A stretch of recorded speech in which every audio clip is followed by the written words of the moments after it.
अनंत कोटि दंडवत सतगुरुदेव को। कल अपना विषय चल रहा था स्वरूप गीता के माणिक मोती में यमाचार्य जी का उपदेश, जिसमें उन्होंने कहा था कि शुभ कर्मों से मिले इस मनुष्य शरीर के हृदय आकाश में अंतःकरण बुद्धि रूपी गुफा है। आ रही बात समझ में? कल कहानी बताई थी कि भांग पिया हुआ, नशा किया हुआ एक व्यक्ति जंगल में घूम रहा है और गुफा से अंधकार को बाहर बट्ठल भर भर के निकाल के फेंक रहा है, कर्म कर रहा है कि गुफा में क्या है ये देखने के लिए। तो यहाँ पर ध्यान देने की बात है कि जीव अज्ञान की पट्टी सहित, अज्ञान कहते हैं ना तो खुद को जानते हैं, ना जगत को जानते हैं, ना परमात्मा को जानते हैं। अब इस अज्ञान की पट्टी सहित वो जगत में, इस जंगल में घूम रहा है, विषयों के जंगल में। अब हृदय रूपी गुफा के अंदर अंधकार है। आपसे एक ही बात पूछते हैं कि जब आप यहाँ आए थे उस समय आपको मन के अंदर क्या चल रहा है ये नहीं दिखता था, प्रकाश नहीं था। लेकिन आज आप अपने मन की हर क्रिया को देखते हो, क्योंकि गुरुदेव ने एक ज्ञान की, जो उसने सज्जन पुरुष ने एक माचिस की तीली जलाई थी, वैसे गुरुदेव ने ज्ञान से अंतर्मुख हमें कर दिया और मन में प्रकाश कर दिया बुद्धि रूपी गुफा में, अंतःकरण में। तो हमें बुद्धि भी दिखने लगी, मन भी दिखने लगा और मन के अंदर उठते हुए अच्छे भाव भी दिखने लगे और बुरे भाव भी दिखने लगे। तो मैं आपसे पूछना चाहती, लेकिन कर्म के अंदर हमने इतना समय लगाया, क्या कोई एक व्यक्ति बता सकता है कि मेरे मन ने कभी गलत सोचा और मैंने उसको नकारात्मक सोच से, नेगेटिव एनर्जी से बचाया हो? कर्म इतने समय हम करेंगे तो भी हमारा मन क्या कह रहा है, कैसा चल रहा है, सत रज तम कौन सा गुण प्रधान है, हमें नहीं दिखता। दिखा था पहले, आज मनन करना इस बात का। तो यही वो कहानी है कि सज्जन पुरुष आए, एक ही तीली जलाई बस।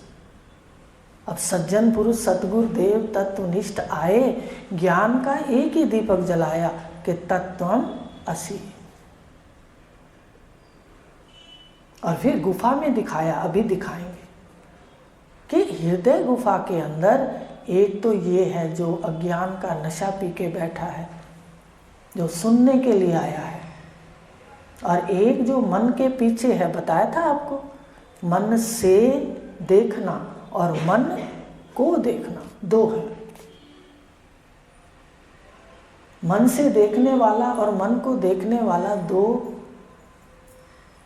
दिखते हैं पर वास्तव में एक ही है, दोनों अद्वितीय हैं। आप मन के साक्षी हो, ये बात तो साधारण समझ आ जाएगी। तो ये आत्मा का स्वरूप है, सतचित आनंद अद्वय ब्रह्म। और जो सुन रहा है, बोल रहा है, ये देह इंद्रियां ओढ़ करके स्त्री बन के बैठा है, पुरुष बन के बैठा है वही साक्षी, लेकिन ओढ़ने से अपने आप को मानता है, आकार को मैं मानता है, इसकी जात को, बिरादरी को, धर्म को, रंग को, शरीर के रूप को, गोत्र को, सब मैं मानता है, मैं हूं। तो ये द्वितीय पुरुष है, देह वाला। लेकिन द्वितीय पुरुष और साक्षी पुरुष दोनों एक है।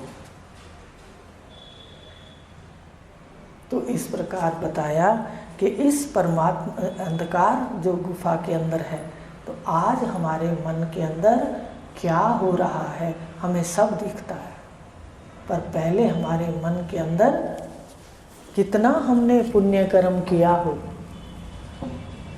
हम स्वर्ग तक तो जा सकते हैं, तो देवताओं की भी तो पुण्य पूंजी तो है, ऐश्वर्य स्वर्ग में बहुत है, पर मन की शांति वहाँ भी नहीं, पुण्य वृत्तियाँ वहाँ भी नहीं। आप मनन करना। कल भगवान की बात भी बताई थी, तो इस तरह ये गुफा का उदाहरण दिया कि दोनों इसमें छुपे हुए हैं, जीवात्मा भी और परमात्मा भी। अब जीवात्मा कौन सी है? ये जो सुन रही है, देह को पहन के बैठी है, स्त्री बन के बैठी है, कर्तव्यों को करने वाली बन के, वाला बन के बैठी है, और एक साक्षी है, आपका ही स्वरूप है, तो वो परमात्म स्वरूप है, ब्रह्म स्वरूप है, और यह जीवात्मा जीव स्वरूप है। देखो, ज्ञान से पहले भी हम साक्षी थे, आज नहीं हुए, पर जानते नहीं थे, बस ये फर्क है। तो कहा कि परमात्मा, यमाचार्य कह रहे हैं, जीवात्मा और परमात्मा इसी गुफा में छुपे हुए हैं। सर्वज्ञ और अल्पज्ञ एक साथ निवास कर रहे हैं। भाई तू कौन है? अल्प शक्ति वाला है, एक शरीर वाला है, अल्पज्ञ। अल्पज्ञ कहते हैं अल्प जानने वाला, और सर्वज्ञ कहते हैं सब जानने वाला। तो जो साक्षी स्वरूप है आपका, वहाँ सर्व ज्ञाता है, सबकी सुषुप्ति को जानते हो, सबकी प्रलय को जानते हो, सबके गुणों को जानते हो। तो ये कोई साधारण बात नहीं है, सुन लो, बस रट लो। जैसे जैसे चलोगे आपकी साधना की स्टेज आएगी, आपको दिखेगा। और ये जो बैठा है ये अल्पज्ञ है, अल्प शक्ति वाला है। बहुत बार उदाहरण दे दिया कि एक चीनी की बोरी है और एक चीनी का चम्मच भर लो, लेकिन चीनी का स्वाद दोनों में एक है, पर उसकी शक्ति में फर्क है। एक तो बारात को ही चाय पिला दे बोरी, तो चीनी की बोरी, और एक चम्मच जो है वो तो एक कप को भी मीठा ना करे, एक चाय के कप को भी मीठा ना करे पूरा। तो इस तरह ये अल्पज्ञ और सर्वज्ञ ये साथ साथ रहते हैं। उपनिषद के अंदर मंत्र भी है कि एक वृक्ष पर दो पक्षी हैं, एक कर्ता भोक्ता है और दूसरा दृष्टा है। तो आप इसका मनन करो। तो बताया कि ये दोनों एक साथ निवास करते हैं। परमात्मा जीव को उनके कर्मों का फल देने का भोग करवाता है और स्वयं असंग अभोक्ता रहता है। दोनों धूप और छाया की तरह विरोधी हैं। आप बताओ, जीव तो सर्वशक्तिमान नहीं है, अल्प शक्ति वाला है, जन्मने मरने वाला है, कर्ता भोक्ता है, यही मानता है जीव अपने को। और परमात्मा सर्वशक्तिमान है, सबके कर्मों का फल देने वाला है। तो कहते ये सिर्फ उपाधि का अंतर है। भाई एक शरीर में जो बैठा है वो अपने को इतना समझ रहा है, और रोज रात को शरीर छोड़ देते हो तो अपने परमात्मा में लीन होते हो। बस वो रास्ता जान लो, आसान है परमात्मा को पाना। योग में यही तो किया जाता है। ब्रह्मज्ञानी का ज्ञान से योग है, योगी को इतना समय लग जाता है योग लगाने के अंदर। भगवान ने खुद कहा है गीता में, ये मेरा सरल मार्ग है दोनों मार्ग मेरे। तो बताया कि किस प्रकार एक ही इस हृदय रूपी गुफा में कर्ता भोक्ता अल्पज्ञ जीव भी रहता है और साक्षी भी है। मेरे ख्याल से काफ़ी लोग जानते हैं इस बात को। और दोनों एक दूसरे के विरोधी हैं। एक तो जगह जगह विषयों के अंदर मांग रहा है। वो ब्रह्म प्रकाश में कहा है ना एक दोहा, जीव मूल में शहनशाह है पर माया याचक कर दे। इसको ये जो विषय हैं, जो वासनाएं हैं, जो ये माया है, इसकी इच्छा है, ये इसको याचक माने मांगने वाला कर देती है। कभी हम सुख किसी से मांग रहे हैं, कभी किसी से, ऐसे मांगते रहते हैं। पर संसार में तो उल्टी लीला है। मांगने जाओ तो जैसे गिरवी होता है ना, किसी का धन गिरवी पड़ा है तो वो समय पे नहीं मिलता, कि मिलता है भाई, वो मालिक जब देगा, कागज पत्रे पूरे करेगा तो ही देगा।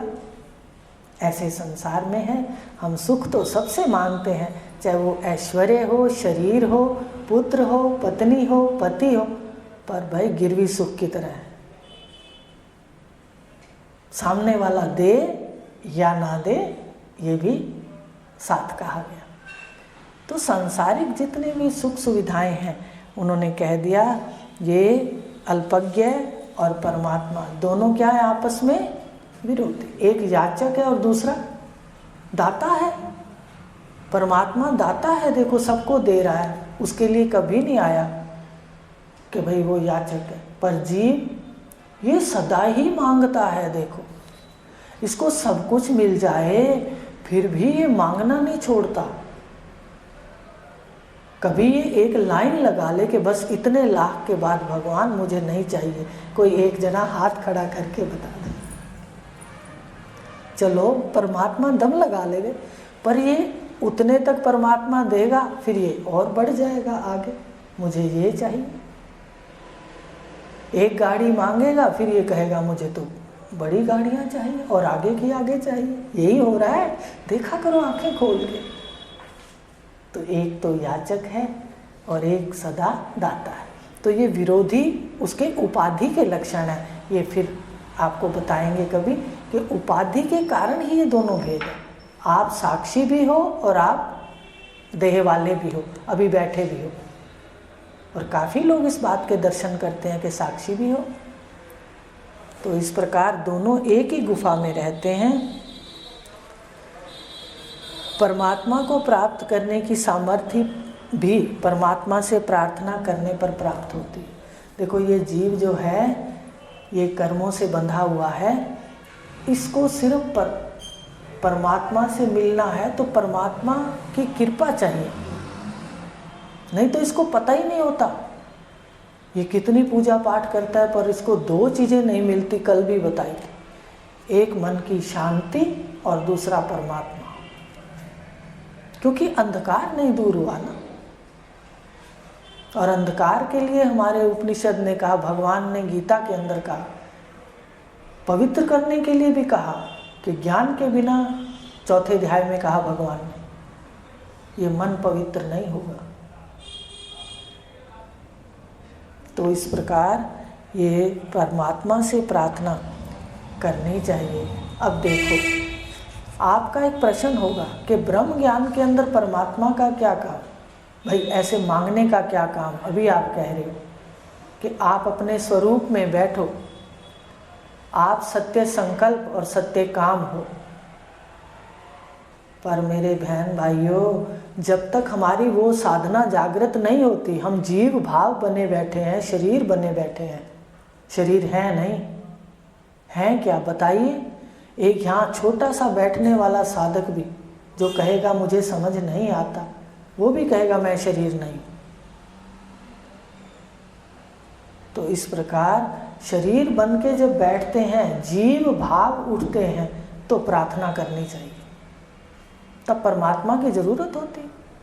स्वरूप में बैठा हुआ शांत रहता है, उसके संकल्प उठते हैं, कार्य होते हैं।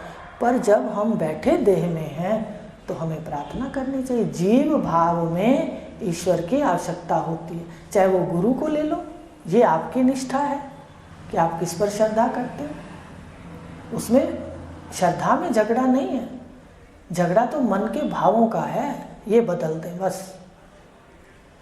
तो कहा कि ये जो परमात्मा है उससे प्रार्थना करने पर परमात्मा मिलते हैं। अधिकारी होना परमात्मा की कृपा से संभव है। अधिकारी तो व्यक्ति जब होगा जब रोज सोचेगा आज मैंने अच्छा काम क्या किया। हर महीने घर का राशन लाने से पहले खिला के खाओ और पहना के पहनो। 6 महीने में एक बार कपड़े खरीदते होंगे जरूर। पहना के पहनो, एक सूट के पैसे, सर्दी में कंबल शाल के पैसे, या दे सकते हो आप किसी पात्र को तो खुद दे दो। पहना के पहनो, खिला के खाओ, ये है ये सिद्धांत। तब शुभ कर्म का बीज डलेगा, तब धीरे धीरे ये अंदर बैठेगा। तो कहा कि प्रार्थना से परमात्मा से करें, और पात्र भी, इस अधिकारी भी इस विद्या का परमात्मा की कृपा से होता है। प्रार्थना सबसे सरल साधन है। देखो, भगवान की बात कई बार याद आ जाती है मुझे भी। प्रार्थना जब कहते हैं तो द्रौपदी ने प्रार्थना की थी, कहा था आओ कृष्ण मेरी रक्षा करो, मेरी रक्षा करो। तो रक्षा करते, और सत्संग में भी जब कभी जाते हैं ना तो हर हर महादेव कहते हैं, सुनते हो ना आप, तो दोनों हाथ ऊपर खड़े कर देते हैं, देखते हो आप। तो मुझे बड़ा लगता है कि वाह भगवान, आपके सामने हमने दोनों हाथ खड़े कर दिए, मतलब अब हम करता नहीं है, अब तू चाहे। भगवान ने कहा ना, जैसा अर्जुन ने कहा जैसा आप चाहो मुझे चलाओ। तो इस तरह से प्रार्थना होनी चाहिए। अगर अपना जीव भाव खड़ा हो जाता है, जीव भाव कब खड़ा होता है आप कहोगे, कैसे होता है? जब घर में कोई उथल पुथल हो गई, कोई मन के अंदर उथल पुथल हो गई, कोई परिस्थिति आ गई, तो जीव भाव खड़ा हो जाता है, हाय मैं क्या करूं, कैसे करूं। उस वक्त कहो मुझे कुछ नहीं सूझता, आपके मिलने के लिए भी मेरे को ज्ञान नहीं आता, अब मेरी रक्षा करो, बुद्धि में बैठो और मेरे को समझाओ। परमात्मा की कृपा से देखो ज्ञान समझ आता है।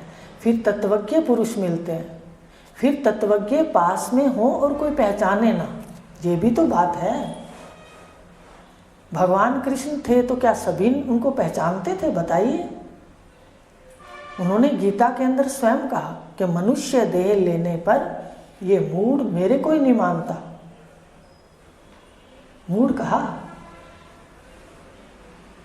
तो इस प्रकार प्रार्थना करें कि मनुष्य जन्म इतना दुर्लभ है, हम अपने वासनाओं को भी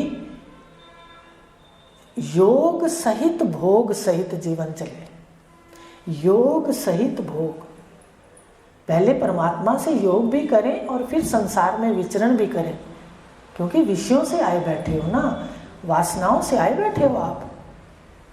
कोई नहीं कह सकता कि मैं बिना वासना के बैठा, तो कुछ भोग के छूटेंगी, कुछ ज्ञान से छूटेंगी, पर वर्ण का धर्म लग जाएगा, ये सबसे बड़ी बात है। तो इस प्रकार जीवन में विचरण करते हुए, इस वासनाओं के रास्तों से निकलते हुए हम अपने स्वरूप में बैठे, अपने आप में बैठे, जैसे भगवान कृष्ण का रहना था, याज्ञवल्क्य का रहना था, भगवान वशिष्ठ रहते थे, भगवान राम रहते थे, ये सभी तो तत्वज्ञानी हैं। सुखदेव जी तो निवृत्ति वाले थे, लेकिन अपने तो वासनाओं का लगता है आना है, तो हम गृहस्थियों जैसे हैं। तो इसलिए अपने देह रहते ही अपने को भी जान लें। तो इसकी प्रार्थना किया करो कि मैं जान के जाऊं, ऐसे ना जाऊं, मुझे अभी से सारे निरावरण, मुझे मेरे पर्दे उतार दो, अंतःकरण पे जो पड़े हुए। हमने इतनी चुन्नियां पहना रखी हैं अंतःकरण को, पहले तो शरीर ओढ़ लेते हैं, मैं शरीर हूँ, फिर मैं रिश्ते नातों के रिश्ते ओढ़ लेती हूँ, फिर अच्छा बुरा ओढ़ लेती हूँ, फिर धर्म कर्म भी ओढ़ लेती हूँ कि मैं बड़ा धर्मात्मा हूँ। तो ये सारा जीव को अपने स्वरूप को दिखाने में बाधा डालते हैं, याद रखना। वासनाएं तो बाधा डालती हैं ज्ञान में, साधना में, पर ये जो अहंकार हैं इतने, ये भी बाधा डालते हैं। तो बताया कि इस प्रकार प्रार्थना सबसे सरल उपाय है। आप हाथ जोड़ के कुछ नहीं आता, ज्ञान का आपको मंत्र भी याद, बस रक्षा करो, जगत से भी रक्षा करो, मेरे मन के संस्कारों, सबसे पहले इस मन से देखा करो। ये मन जितना पामर पुरुष है ना, इतना पामर पुरुष तो कोई मिला ही नहीं अपने को। क्यों भाई, गलत कह रही हूँ? तो पहले तो इससे बचाओ भगवान, इनके संस्कारों से बचाओ, अपनी ओर लौटाओ, किसी की ओर ना जाओ। तो फिर उसके बाद बाहर की परिस्थितियों से बचाते हुए हमें अपने स्वरूप में बिठाओ। ये प्रार्थना करें हम। बड़ा सरल मार्ग है और ज्ञान सुनते रहे। तो कहा, हे नचिकेता, अब उन्होंने कहा, नचिकेता दुखों से पार होने का सरल साधन ये नचिकेत अग्नि भी है। जो उन्होंने यज्ञ का बताया था ना, स्वर्ग के जाने के लिए अग्नि पूछी थी ना, कौन से बताया था आपको, ईंटों की संख्या और सारा कुछ उन्होंने मंत्र भी बताए होंगे नचिकेता को। और यमाचार्य ने वरदान दिया था कि ये नचिकेत अग्नि के नाम से प्रसिद्ध होगा, बताया था।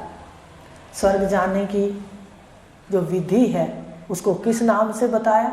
आशीर्वाद दिया कि नचिकेत अग्नि के नाम से प्रसिद्ध होगी।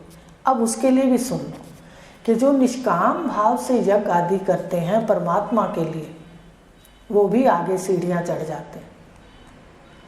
फिर से सुन लो, जो नचिकेत अग्नि भी संसार सागर से पार होने के लिए अविनाशी परमात्मा को जानने का अधिकारी भी यह विद्या बना देती है। भाई, जो निष्काम भाव से आप कर्म करोगे, कौन कौन से कर्म आते हैं उसमें? किसी को देना, दानी मत बनो। क्या तुम दानी हो? दान तो वो वस्तु की जाती है जो अपनी हो। ये तो सारी सृष्टि ईश्वर की है। ये कहना चाहिए कि ये उसका भाग्य मेरे पास पड़ा था, मेरे को प्रेरणा उठी है, मैंने दे दिया उसको, उसका भाग था, वो ले गया। अगर मन बोले भी तो इस प्रकार निष्काम भाव से दान, निष्काम भाव से यज्ञ, निष्काम भाव से व्रत परमात्मा के लिए। पर हम तो एक आहुति भी डालेंगे ना, कहेंगे भाई देखो पुण्य मिल जाए, और आहुति में पुण्य लेने की इच्छा रखते हैं। तो कहा नचिकेता को यमाचार्य ने कि निष्काम भाव से ये यज्ञ भी किया जाए, निष्काम भाव से कोई और कर्म किया जाता है तो जीव ज्ञान लेने का अधिकारी बन जाता है। ये ज्ञान सबके अंतःकरण में नहीं टिकता। इतने समय से कोई सुन रहा हो, उसका अंतःकरण ना बदले तो वो पात्र नहीं है। अंतःकरण, ये ज्ञान शेरनी का दूध है, स्वर्ण के पात्र में टिकता है, नहीं तो फट जाता है, फिट जाता है। इसलिए अंतःकरण को देखो सबसे पहले कि कहीं इसमें गंदगी तो नहीं आ रही ज़्यादा। अब मान लो खीर आपके बर्तन में डाली जाए और उस बर्तन के अंदर पहले से गोबर ही पड़ा है, तो खीर का खाने का स्वाद नहीं रहेगा। ऐसे ये विद्या है। अंतःकरण का निरीक्षण सदा करो, सदा इसको पॉजिटिव रखो, नेगेटिव आने मत दो इसको। जब कोई बात लाए को मैं करता हूँ, सब हो रहा है कर्मों से, मैं केवल शुभ कर्म और शुभ संस्कार कर सकता हूँ, वो हो रहे हैं मेरे द्वारा, बस। ये सबसे ज़्यादा कर्मों को सतोगुणी करने का सबसे सीधा रास्ता है। तो इस प्रकार मन को देखना है, तो निष्काम कर्म भी करते रहना। जो भी किसी का कोई घर में आ गया लेने के लिए, कोई मांगने आ गया, कोई घर में भूखा आ गया, किसी भी तरह पड़ोस है, अपने मित्र अति निकट हैं, तो वहाँ पर निष्काम भाव से सब काम करना है। तो क्या फल मिलेगा? ज्ञान के लिए अंतःकरण शुद्ध हो जाएगा, अधिकारी बन जाएंगे। पंच अग्नि या नाचिकेत अग्नि जीव को भय रहित पुरुषोत्तम पद को पाने के योग्य बना देती है। मतलब यज्ञ भी जो करते हैं निष्काम भाव से, जैसे अब यज्ञ करते आए हैं, मूर्ति पूजा करते आए हैं, तो ये अंतःकरण तैयार हो जाता है, तो वो विद्या अपने आप ही गुरु मिल जाते हैं और समझ आने लगती है। तो इस प्रकार सिर्फ हमें निष्काम करना है, कोई भी कार्य करना है। यमाचार्य ने रथ के उदाहरण द्वारा शरीर को जड़ और जीवात्मा को चेतन बताया। कठोपनिषद के अंदर रथ का उदाहरण दिया गया। यमाचार्य ने उसको कहा नचिकेता को कि देखो शरीर एक रथ है, इसमें एक एक पुर्जा जुड़ा हुआ है और इसमें बैठा जो रथ को चला रहा है, जिसकी शक्ति से रथ चल रहा है, वो चेतन है। ये दोनों अलग अलग हैं। जो चला रहा है वो चेतन है, वो तू है, तू जिंदा है और ये मुर्दा है। रथ बताया। तो इस प्रकार शरीर का उदाहरण दिया, रथ तुलना रथ से की, और ये जीवन की यात्रा का माध्यम है। अब एक बात और ध्यान देना भाई, जब शरीर की जीवन की यात्रा है, उसमें अगर बिना ज्ञान के खा लिया, बिना ज्ञान के पहन लिया, बिना ज्ञान के घूम लिया, विवेक जिसको कहते हैं, उस डंडे को ना रखा पास में और कार्य कर लिए, तो ये शरीर जल्दी मर जाएगा, याद रखना। नहीं तो 100 साल तक तो हमारे ऋषियों ने कहा है, उपनिषदों के अंदर मंत्र है, कहते खान पान ही व्यक्ति को खराब करता है। तो खान पान की ओर ध्यान देना है। क्यों ध्यान देना है? क्योंकि कहा कि शरीर रथ है और इसमें जीवन की यात्रा करता है जीव बैठ करके। तो अगर रथ खराब हो जाए तो यात्रा रुक जाती है, याद रखना। इसलिए अब ये ध्यान देना है कि शरीर के एक एक पुर्जे की सफाई अच्छी तरह करनी है, इसको जो पचे वो देना है और उम्र के अनुसार देना है। अब खान पान का विषय नहीं है, इसलिए जल्दी यहाँ से निकलेंगे, पर इसका ध्यान रखना है। जवानी में बुढ़ेपे में खाना बदल जाता है। बचपन जवानी बुढ़ेपे का खाना भी भिन्न होता है और पहनना भी एक जैसा होता है, भिन्न होता है। बस ये कला जो सीख जाता है तो फिर वो शरीर को मशीनरी देखता है, इसको आराम से चलाता है। नहीं तो शरीर को बस ये खाने के लिए शरीर बना है, तो जो इसके मन में आता है, चाहे वो भक्ष्य है चाहे अभक्ष्य है, ये छोड़ता नहीं, खाता रहता, तो जल्दी जाता है। तो ये राज भी देखो नहीं पता ना हम लोगों को। यहाँ आए हैं तो समझ आई कि शरीर भाई यात्रा के लिए कीमती है। शरीर माध्यम खलु धर्म साधनम, धर्म की साधना करने के लिए शरीर है। तो विषयों में अपने संतान के कर्तव्य पूर्ति करने के लिए भी तो शरीर है माध्यम, तो इसका ख्याल रखना है। ये नहीं कि बाजार से महंगे के महंगे फल खिलाने, जो रित भुक, हित भुक और मित भुक, खाने के लिए विशेष ये बात रख लो। ऋतु के अनुसार रित भुक, फिर हमें पचता हो गुणों के हिसाब से। एक व्यक्ति तामसिक है, उसको ठंडी चीज़ खानी चाहिए, तम प्रधान है। एक सत प्रधान है, उसको कफ प्रधान है, उसको गर्म खानी चाहिए। अपनी ऋतु के अनुसार कि हमें अपनी पचने के अनुसार कि हमें कौन सी चीज़ पचती है, खा के देखना। और आंवला वगैरह तो आपको कहते हैं कि सदा जीवन में प्रयोग, इसका इस्तेमाल करो। तो बताया कि ये शरीर यात्रा का माध्यम है, चाहे धर्म की यात्रा करें या अपने कर्तव्यों की पूर्ति की यात्रा करें, इसको जितना हो स्वस्थ रखने की कोशिश करें। एक जीवन यात्रा का माध्यम है। जगत में कर्म की सैर करने के लिए यह गाड़ी है। जो इसको गाड़ी समझ लेता है ना, वो सैर भी करता है। वो कहता है बस परिवार की गाड़ी तो हो गई। 60 साल के बाद परिवार में आपका महत्व धीरे धीरे कम होता जाएगा। आप अंदर जाएंगे और जो आगे कुर्सी आगे जिसको बहू कहते हैं, वो कहेगी आराम से बैठो, मैं कर लूँगी। तो आप इधर रास्ता मुख मोड़ लो ना, जगत की सैर करो, परमात्मा के ज्ञान की ओर लौटो। और उसकी सृष्टि इतनी सुंदर है, निकल के इसकी सैर करो, दोनों काम करो। जगत का भी अपना व्यवहार पूरा करो और परमार्थ का भी कार्य करो। ये दोनों काम इस देह से करने हैं, इस गाड़ी से करने हैं। तो इसको स्वस्थ भी रखना है। ये शरीर जड़ है, इंद्रियां घोड़े हैं। कितने लोगों को ये बात याद रहेगी? यमाचार्य तो कह रहे ये जड़ है, और इंद्रियां घोड़े हैं, घोड़ों की लगाम ना पकड़ी तो घोड़े क्या करेंगे? खड्डे में डाल देंगे। मर्जी से भागेंगे तो कहाँ डालेंगे बताइए? इसकी लगाम अपने हाथ में रखना है इंद्रियों की। तो इस प्रकार मन इतना शक्तिशाली होना चाहिए। तो बता रहे हैं गुरुदेव कि ये जड़ है शरीर, इंद्रियां घोड़े हैं, विषय घोड़ों के विचरण करने वाले मार्ग हैं। विषय क्या है?